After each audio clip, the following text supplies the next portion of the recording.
that we are called the sons and daughters of God. And that is who we are, the children of the Most High God. Thank you, Lord. Thank you for bringing us to this glorious month of July. The first month, the first day of the remaining 6 months of this year. Daddy, on behalf of your people, I want to say thank you. Thank you for protection. Thank you for provision. Thank you for direction. Thank you for not abandoning us or not leaving us. We are blessed to have you as our Father. Thank you for Jesus. Thank you for the Holy Ghost. Thank you for a better day awaiting us. Because the path of the just is like the shining light that gets brighter and brighter and brighter until the perfect day. We know this new month, our month of total freedom, shall be better than the last year. Holy Spirit, I reference your presence here. Have your way. You are the appointed teacher of the church. Teach us. Illuminate us. Guide us. You are also the power hand of the Godhead. Establish every word that will be spoken in this house. Let them find speedy fulfillment in each one's life. Thank you, Lord. Your word, let it go forth unhindered, unchecked by any force. And I fully expect your word to do that which you have sent it to do. It will heal, it will deliver, it will set free, it will give hope, it will give courage, it will bring a new way. Thank you, Father. Take my place on the block. You that backed up Samuel, you sent me. These words will not fall to me. And visions, the Lord gave us some preview to what this month holds. So come with me to John chapter 11. I pray that we will be attending more night vigil, prayer meetings, just as you come on Sunday. Because we prayed night vigil. Amen. And in all sincerity, can I tell you the truth? Am I permitted to tell you the truth? Yes. It would be unfair if some people are here for 3 hours every month and some people are sleeping at home. And if God is blessing them the same way, it will be unfair. It will be unfair. It will be unfair. You need to get out of your bed when they call prayer meeting to be there. May I tell you why that's important? God will honor your voice more than he will honor the voice of another person in your life. I can pray for you, I pray for you.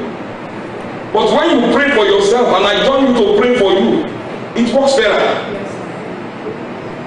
It is an act of spiritual laziness to get a prayer contractor.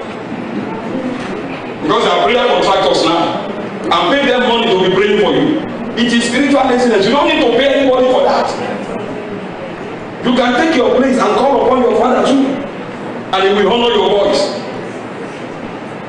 And the night vigil is an occasion to come and stand 3 hours and open the door to a new month. So that when the devil comes to challenge you in July, you can say, no, I paid the price. I was there during the night vigil. I fasted 3 days. So you don't be crying like a baby. If you are not there, they are fasting, you don't join. They are praying, you are not there. When Satan comes, what are you going to tell him? You didn't, you see, if you don't make deposit, can you make withdrawal? You go to any bank, even if your brother is the bank manager, even if it's your husband, who is the bank manager, say, oh, honey, I need withdrawal. Just give me 10,000 here. He will tell you, honey, go back home. Amen.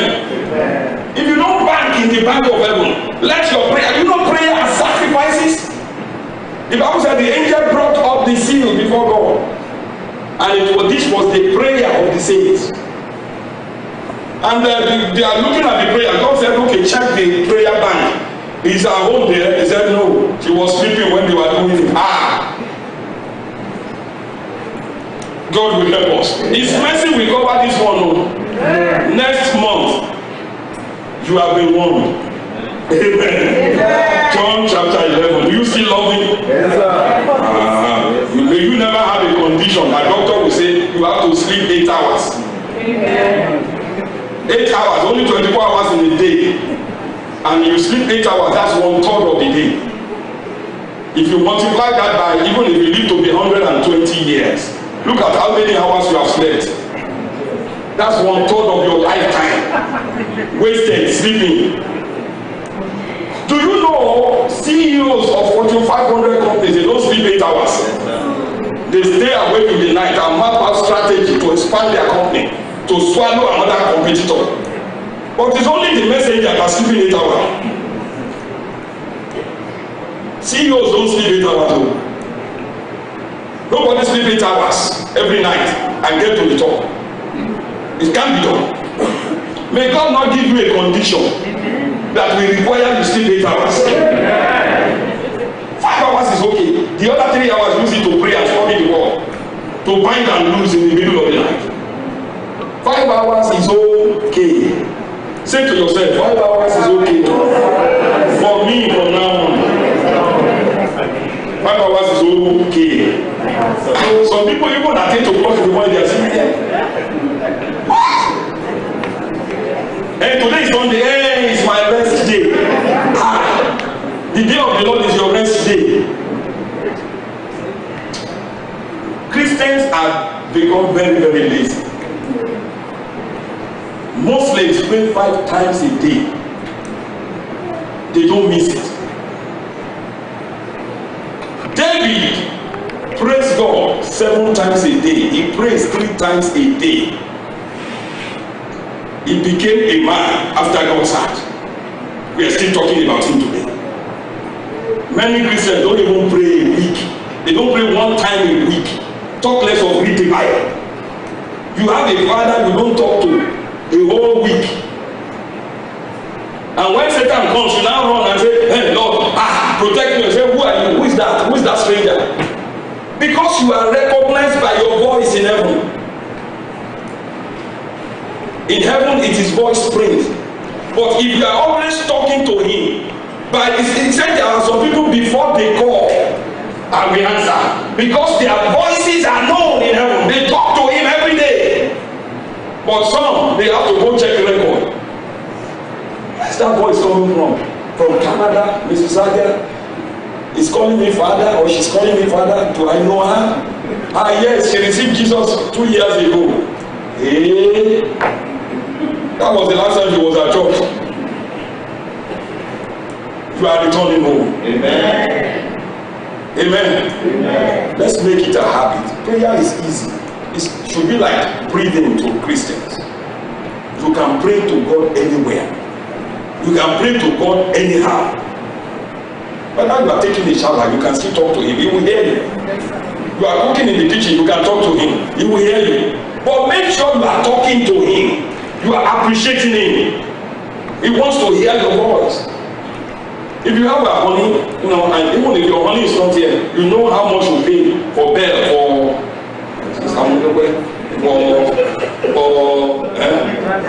magic jar. You know how much you pay. Honey, sweetie. Jesus is the lover of your life. Talk to him. The more you speak to him, the more you hear him. The clearer you hear him. Amen. Amen. If I go outside now, let's do something. Lord. If I go behind there, close the door. If I speak, will you recognize it's me speaking? Yes, sir. Why? Because you hear my voice almost every Sunday. The same way, if you are talking to God every time, By the time you say, heaven, say, angels, shut up. My daughter is calling. Because that voice is known. That's why some people struggle in prayer. Because you are not conversant. They don't make it a habit of talking with the Holy Ghost, talking with the Father every time. Hallelujah. Hallelujah. That's what makes the difference. So don't idolize anybody. Whether it's the leaders of our contempt of our spiritual life now.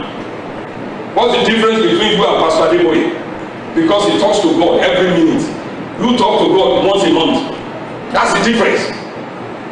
If you begin to do what he's doing, you will be having the same signs that he's having. God has no favorite. He's no respecter of person. Hallelujah. Hallelujah. Hallelujah. Hallelujah. Even the one that's talking to you, I am not more special to God than you. I'm not more special. I may have more responsibilities, but I'm not more special to God than you. I am not more righteous than you. Righteousness is a gift for everybody. There's no more righteous person. We are all righteous. Jesus made us right. But let's use our righteousness to gain access to the heart of the Father. Amen. Amen. Did you find John chapter 11? Yes, sir. Verse 38 to 44. I read from the New King James. I hope you brought your Bible or look on the screen. Then Jesus again, groaning in himself, came to the tomb. It was a cave, and a big stone lay against it, which was customary to the way they bury people in that time. Jesus said, take away or roll away the stone. Martha, the sister of Lazarus who was dead, said to him, Lord, by this time, somebody say this time. This time. There is a spell, for he has been dead 4 days. Jesus said to her, all right, I understand. Leave the stone there. He's been dead, it's smelling, and we don't need to pollute the air. I think. Is that what he said? What did your Bible say? Say it as if you know it's your Bible. You are not saying if you will what? If you will what? If you believe, what will happen? If you believe, you will see. If you believe, whatever you believe in God, you will see it. That's the proof. Jesus said, if you believe, you will see. And am I talking to believers? Yes, sir. What do believers do? Believe. So you cannot be a believer without believing. Don't be a Thomas. And we will deal with Thomas' case. Because a lot of Christians now, they have come to see him. They want to see before they believe. Jesus said, I have told you that if you believe, you will do what? You will see the glory of God. Then, thank God they did that. They took away the stone from the place where the dead man was lying. Dead man. And Jesus lifted up his eyes and said, Father, I thank you that you have heard me. But when did he talk to God? He said, Lord, I thank you have heard me. But there was nowhere that he said he knelt down and prayed. Lord, when I get there, when I say something, please back it up.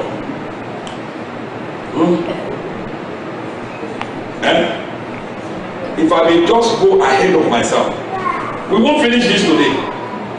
We have the old ones to look at it. The day of test is not the time to pray. The day life's test land, it's not the time to begin to kneel down and pray. You should have prayed all. Jesus spent the last 3 days. Lazarus died 4 days ago. Jesus did not get there until day 4. What do you think he was doing for 3 days? Praying. He has prayed. So he was confident that God has had him. He knew what to do. He has received his marching orders. But he said because of the people, so they will know he's not doing magic. He said, Father, thank you because you have heard me. And I know you hear me always. We have settled this issue. I just want these people to know it's you doing it and that you are the one that sent me to do this. So he has gotten his marching order. And the test has been there for 4 days. Because a situation has been in your life for a while, it doesn't mean that is the way it's going to be. You can change it this hour. Amen. Hallelujah. Amen. Jesus got his marching order. So what did he say? He said, because of these people who are standing by, I said this, so that they may believe that I am not here by myself. You sent me. Now when he has said this, these things, he cried. Somebody say Jesus cried. In our language, in our modern vocabulary now, we say Jesus yelled, screamed. So Jesus is a screamer. And pastors are supposed to be able to scream. Because there are some situations you have to yell at.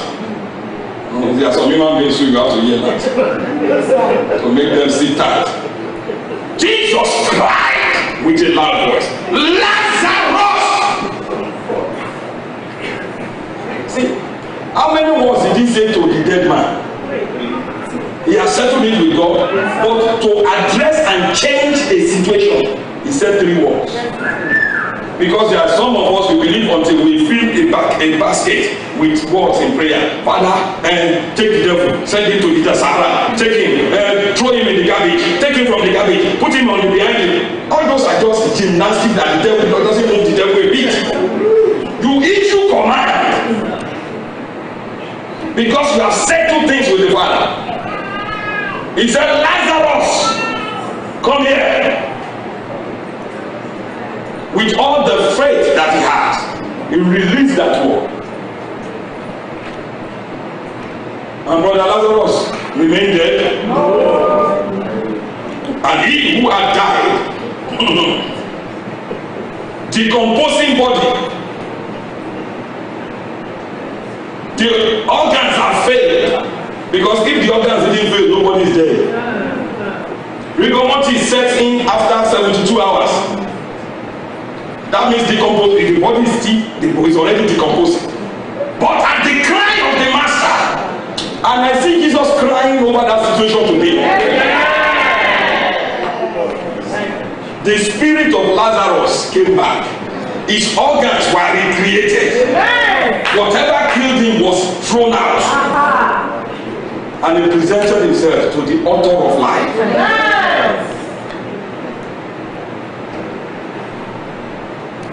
That situation must answer your voice. Because your voice is going to be the voice of Jesus. He came out, bound, hand, and foot. How did he get there? Because I'm going to do a study on how they buried people in Egypt. And the Israelites learned from the Egyptians. They mummified them. They wrap them over and over. They put aloe or this kind of ointment on them. It's like they embalm the body. They put a napkin over the face. They wrap it up. But something took Lazarus from where they have laid him and stood him up, put him by the door. It's called the resurrection power. Amen. The power to set free. Amen. That is the power you will experience. And God sent even one of my daughters to come to me and said, dry bones shall live again. Amen. Whatever is dry in your life, they receive life. Amen. As I'm speaking now. Amen. In the name of Jesus. Some of you, since you came to Canada, they don't even call you for interview. That has changed. Hallelujah. Hallelujah. Hallelujah. Hallelujah. Let's read and then we'll stop. We have about 3 weeks to complete it. He came, bound hand and foot, grave clothes with grave clothes. Grave clothes are not desirable clothes. They are clothes of shame and sorrow. The Bible did not tell us the age of Lazarus when he first died, but it was not God ordained death. He has not fulfilled his destiny. But the people wrapped him up.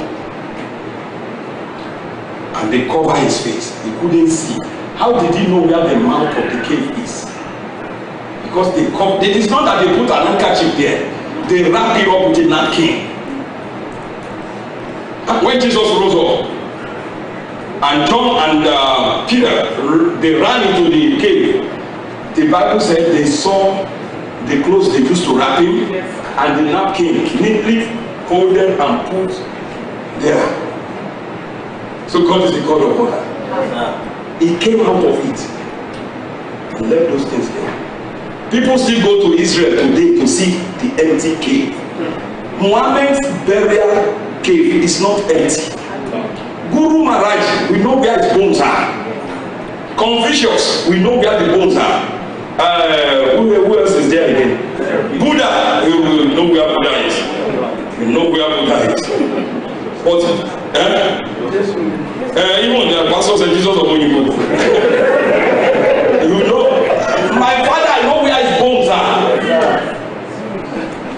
But nobody has seen the bones of Jesus till today, because he entered the grave.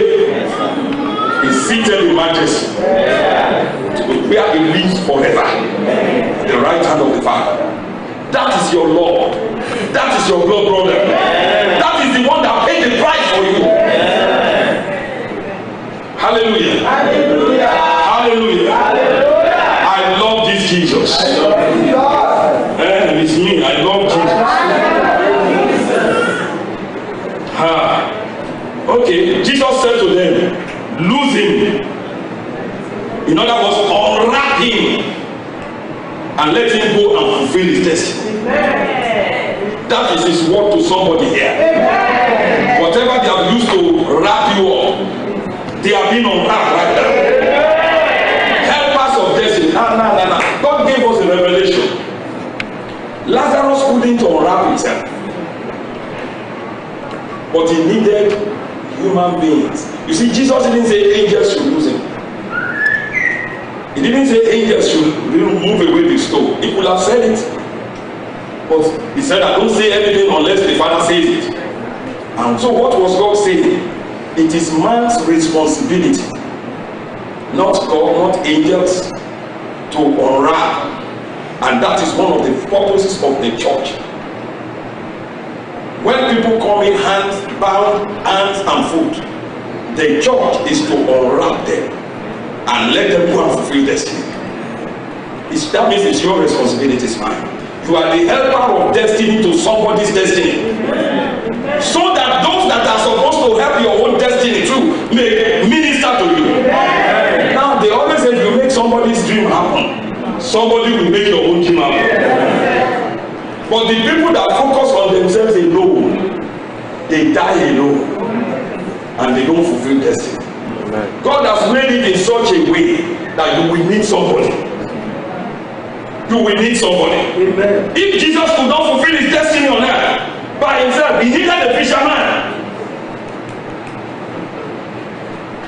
You need somebody. Amen. Now my prayer is all the helpers of destiny that God has appointed for you, the ones that will give you the right information, the one that will introduce you where it matters, the one that will mention your name at high places.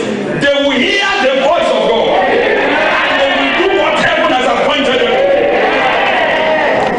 Hear me. I am a voice to your future. He sent me. I know why he sent me. Because I asked him, are there no pastors in Canada? Are they not preaching the Bible? He said there are multitudes whose destinies are tied to your voice. They are crying to me, but they need your voice. That's why you are going. Amen. Amen.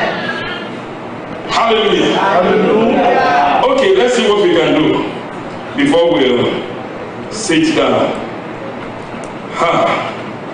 There are 5 things we will look at this month. I introduced them in the 9 meeting, but I will just focus on one today, which is the last one. Number 5 thing that we need to do, because we are going to act on this. Next week and the following weeks we will deal with 1 to 4. So don't miss church. Tell your neighbor, don't miss church. Number 5 thing is to boldly declare the word of his power. I want to rest on this today. Because you need this month. Look at verse 43 to 44. John 11:43 to 44. Now when he had said these things, he cried with a loud voice. He didn't call to the Father. He addressed the situation with a commanding and focused attention. In many cases, sometimes the Bible said, let the hills hear your voice. Said, declare before the mountain. This is Jesus acting. There was a mountain of death, spirit of death, took his friend Lazarus before the time. And here is Jesus declaring what he desired. He wanted Lazarus to live. He didn't go about beating the bush. He addressed the spirit of death. Lose your hold on this man. Lazarus, come here, with a loud voice. Amen. Amen. And Lazarus came. Amen. Amen. This same Jesus spoke in Luke chapter 13. I want you to see the way you operate this month. Luke chapter 13. Look at verse 10. We know the story of this woman with the spirit of infirmity. The Bible did not tell us her name, but she was a regular attendee at the synagogue, at the church. She goes to church, she gives offering, but the Bible said she has a problem. She was bent down. For how many years? 18 years. Thank you, Bible students. She was bent. Try do it for 5 minutes. Then you can understand what she has gone through for 18 years. Just bend down like that. You want to, if you are a woman, it's even more tougher. You want to adjust your, how do you look at the mirror? You put the mirror this way or what? It was a shameful situation. 18 years she has been there with that problem. But one day, the voice came. What was it? Now he was teaching in one of the synagogues on the Sabbath. Next verse, let's quickly read it. Verse 11, IT. And behold, there was a woman who had a spirit. So we know it is spiritually rooted. It's not a coincidence. It's not that there was a spanner something that said, oh, she has a spanner between her. No. Many things we call medical ailments are demonic control. A demon sitting on her back. And the Bible said she couldn't stand up. She has tried 18 years and was bent over and could in no way. That means she has tried every way possible. She has gone for therapy. Thank God for therapists. But there are things therapists can't handle. Because the therapist doesn't even see the demon. So how can the therapist handle the demon? Amen. Amen. She couldn't raise herself up. She needed a helper. And God sent Jesus to help her. So see what happened in verse 12. I want you to pay attention to this. But when Jesus saw her, she was not the only one in the temple that day. But by divine revelation, the word of knowledge, Jesus knew there was a woman here with this 18-year problem. And some of you have been doing everything possible with that situation. May I say to somebody, let me come to this side. Because the people on this side, they are already free. That problem is not going on with you.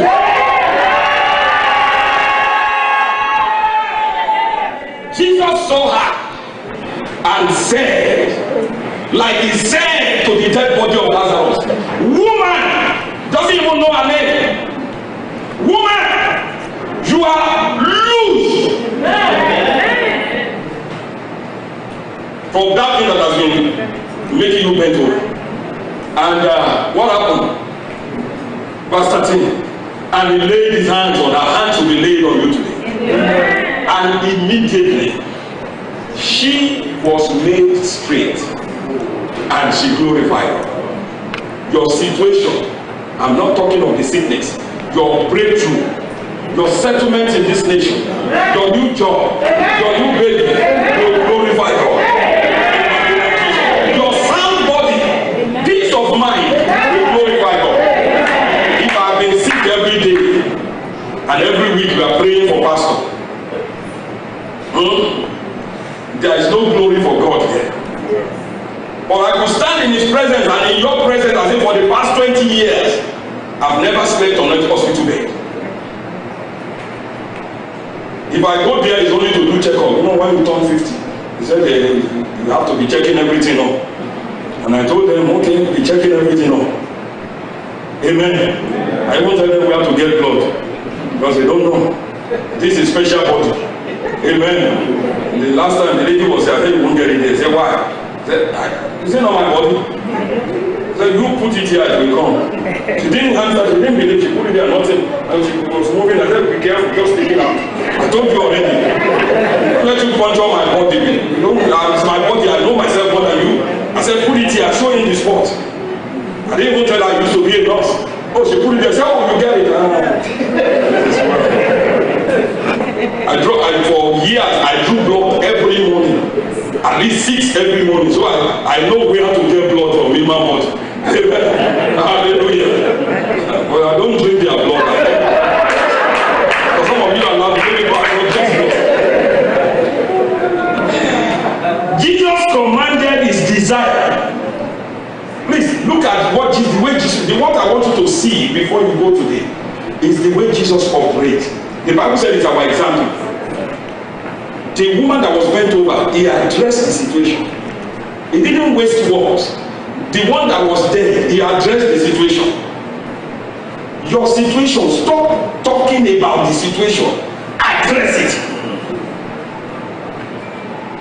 He commanded what he desired. What do you expect? How do you expect the situation to turn out? That's what you say.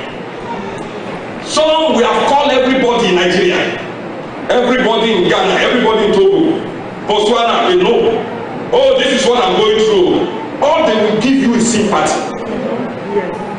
You yourself, you have the Holy Ghost in you. You have access to the world. Put a cheer for the devil and address him. From today, I take the sword of the Spirit and cut him on every side. The next time he sees you will be grace. Address the situation. What is your desire? Some people, they don't even know what they desire. If I ask you, what is your expectation coming to church today? Tell me one thing you expect God to do. How many people can confidently say, I expect this, I expect this? That's what I'm here. Hey, it's Sunday, that's why we come to church. That means you have no expectation. And the expectation of the righteous. But when the righteous don't have expectation, they get 0. What is, as you are seated, what do you desire this week?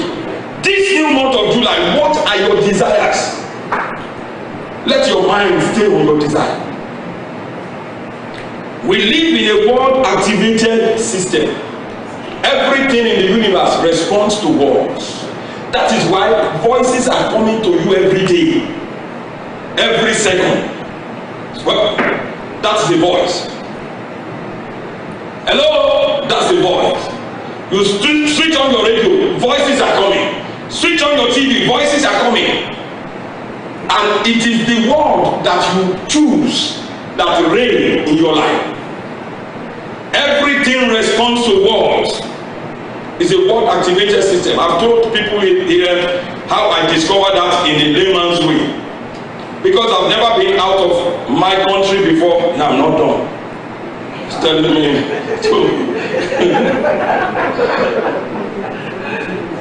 And the first time I entered a plane, it was to go to America. I don't visit the international airport. I've never even been there. I think as a baby they took me there to receive somebody that was coming. When my father was even coming in 1973 from London, England, where I went to study, they took us there as babies. We don't even know what was going on. Amen. Hallelujah.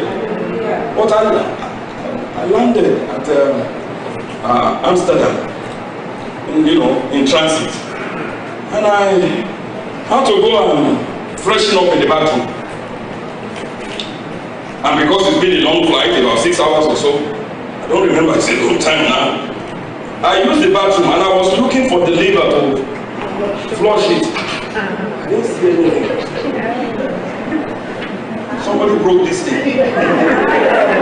And you know the airport, how busy it was, as people are already, as if I come out, people will know it's me that came out. I need to flush this thing. And I was still standing in front trying to say, how do I do this thing now? Because the one I know you have to. So I said, okay, I'll just, if there are no legs in front, I'll just run out. So I opened the door quickly and I was going, I just said, so it's my movement that activates it. The same way your future is activated by your voice. Until you speak, what others are saying will work in your life.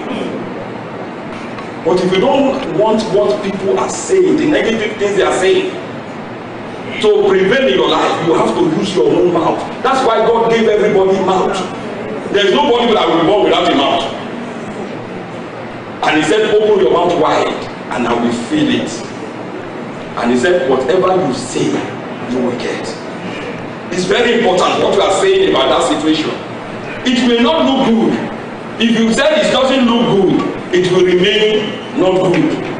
If you look at it and say, this is the best, my situation is the best in Canada, God will begin to change it. In the name of Jesus. Let me just give you an example. 3 places in the Bible. We won't read them. Hebrews 1:3 simply says the walls were framed by God's word. God desired a particular kind of word. Universe, he used his word to frame them, like you frame a picture. That is Hebrews 1, John 1:1-3. In the beginning was the word was with God, and the word was God. And all things were made through the word, and there was nothing made that was made without God speaking. Amen. That is another Genesis 1:1-3. There was darkness, formlessness, and voidness. And God didn't say to Jesus, how is so dark here? There's no shade to this thing. No. He said light. He desired light. He doesn't desire darkness. So he declared his desire. And light became. And God saw what he said. Those are 3 places for you to know that your word counts. So use it wisely this month. Now, it's not the word, may I say this, it's not the word you speak in church. Because everybody speaks well in church. And you step out of church, by the time you get to the church, start cursing people. You know, some of us do that. It is the sum total of everything you are saying. It's not the one you speak in 2 hours in church. Oh, praise thou, Lord Jesus, hallelujah, glory to God, praise thou, thou art worthy, thou art mighty. All the Elizabethan English. No, that's not the word we are talking about. The one you speak in your house. When you are talking to that your friend, what words are you using? They are being recorded. Words are not for communication. God did not institute words for communication. God never used words to communicate as a primary way. He used his word to create. Words are number 1 for creating. Secondly, to pass information. So the first thing your word will do is to create the future you are talking about. So what future are you talking about? Oh, things are so tight in Canada. And everything around you say is so tight for her. Let's make it tighter. Because remember, everything they respond to your words. When you say it's tight, everything tightens up. When you say my business is moving, angels begin to take your word and use it to create favor, to make it work. So watch what we are saying. I just said dry bones will live again. Now your word has agreed with that. Amen. And lastly, before we go today, the battle of life is the battle of words. Proverbs 18:20-21. Proverbs 18. A man's stomach shall be what? Satisfied. With the fruit of his mouth, or from the fruit of his mouth, from the produce of his lips, you shall be filled. Not where you went to clock in. That's why you can be paid fat salary and at the end of the month you have no reserve. Because your mouth is blowing it away. God said you will be filled with what you are producing out of your mouth. Verse 21, therefore said, death and life are in the authority of your tongue. The word hand is the word authority. When I say this is in your hand, that means you have control over that thing. God said your mouth has control over your, whether you live or you die. Thank God nobody in this church says it. And when I shop till I die. I shop and drop and my foot is killing me. My back is, oh, this back is killing me. How many times do you talk about death in a day? How many times do you talk about blessing? Take measure of it. Maybe you use your phone to record every time you are speaking. And in the night play back. You see how many times you use negative words. How many times you use positive words. Now you can understand why your life is not moving positively. If you don't like where you are, change what you are saying. So, because this battle of life is not your neighbor that's stopping you, it's your mouth. It's your mouth. No human being can stop your progress. No demon from hell can stop you. If you are in Christ and you are speaking what the word says, nobody can stop you. Amen. Amen. They wouldn't stop the Jews in the time of Mordecai. They can't stop you. What was that guy that made the gallows for Mordecai?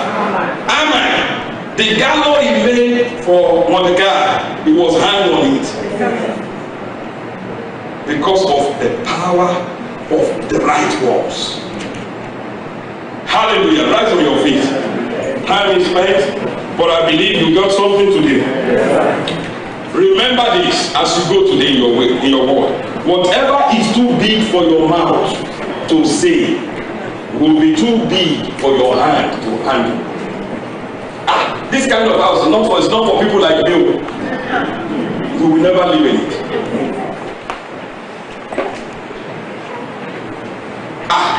Plane again, me, who dash monkey banana. That means you only pay to enter plane. You will never own one. Even if your bank account is red, and you said if human beings fly plane, they won't plane, they travel by plane, me too, I'm qualified for one. And in your lifetime, I will fly a plane. Everything will begin to work towards actualizing it. I never see myself as a failed pastor. I always call myself a mega pastor. I refer to myself. I know that we will soon outnumber whatever building we rent. And I know God did not send me to poor people. Because I don't expect the members of my church to be poor and tattered. I look at them as blessed people, as rich people. Because if their father said the gold belongs to him, the silver belongs to him, then it's not for Hollywood. So I always have addressed many of you as SARS and man. Some of you get angry, say that is why you using SARS for me. Because you are a great person. Who do you call SARS? Great people. Man, don't look at where you are today. It's just a phase that you are passing through. Where you are going tomorrow, your heart has not considered. There is greatness in you that will burst out. And this month, whatever has been buried, I don't care where they may held the meeting, wherever they have buried it, the same voice that called Lazarus to come out, that was the same voice that called me and sent me and said, go to Canada. And as you bind, heaven will bind. As you lose, heaven will lose. Therefore, I address those situations of your life. In the name of Jesus, my master, lose your hold in the name of Jesus. Thank you, Lord.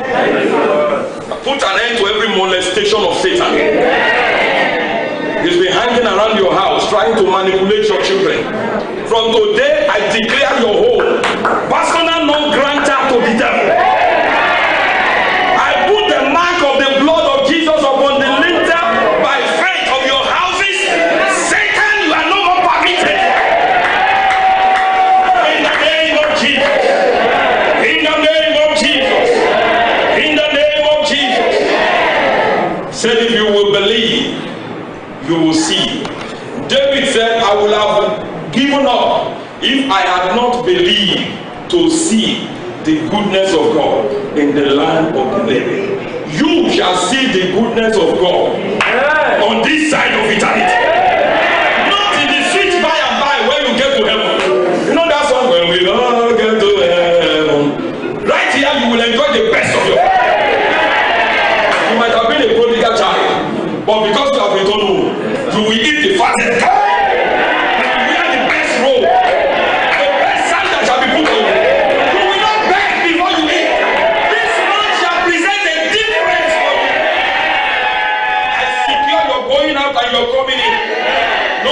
No accident in the name of Jesus. Every grave clothes that have been wrapped around you, they have been taken off now. Not just been taken off, they have been torn to shreds. They have been torn to shreds. They have been torn to shreds in the name of Jesus. You have wept in the bathroom. You have wept in the corner of your houses. Now it's time for you to start laughing.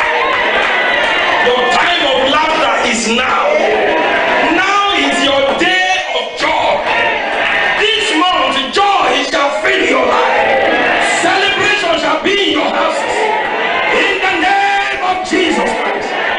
It is well. He told me for the anointing, he said use Isaiah 3:10. Say to the righteous, it shall be well. Therefore, it shall be well. All you are permitted to experience this month is called well. It shall be well. With that child, it shall be well. With your husband, it shall be well. With your wife, it shall be well.